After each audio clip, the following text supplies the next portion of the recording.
এই পেয়ারা গাছটাকে হলো রিপোর্টিং করব। দেখো সবচেয়ে বড় ব্যাপার, এটা খুব রিস্ক নিয়ে রিপোর্টিং করছি। কেন কি এর মধ্যে দুটো অলরেডি বড়, আর নিচেরটা তো প্রায় পেকে গিয়েছে, এটা 1-2 দিনেই হারভেস্ট করতে হবে।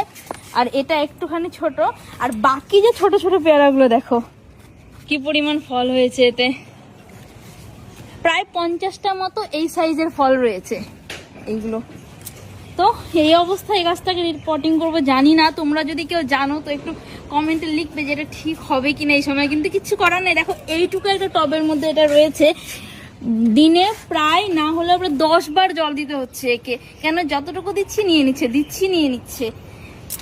এই দেখো একটু আগে জল দেওয়া হলো শোনা। কত টাইম আগে জল দিলে তুমি?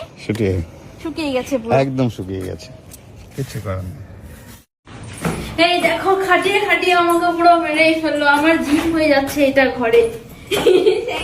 না গাছ বানানোর জন্য যত কষ্ট।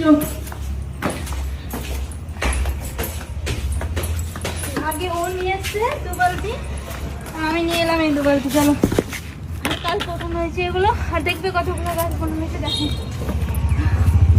হয়ে রয়েছে এত এত মাটি, আমি আর ও মিলেই তুলেছি। উপরে তুলে এগুলোকে দেখাই 2 দিনে বোনা হয়েছে।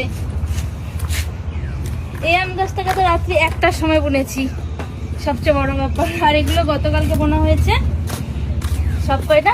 আজকে 2টো পেয়ারা গাছ, একটা পেয়ারা গাছ শিফটিং করবো মানে রিপোর্টিং, আর আরেকটা নিউ বুনবো।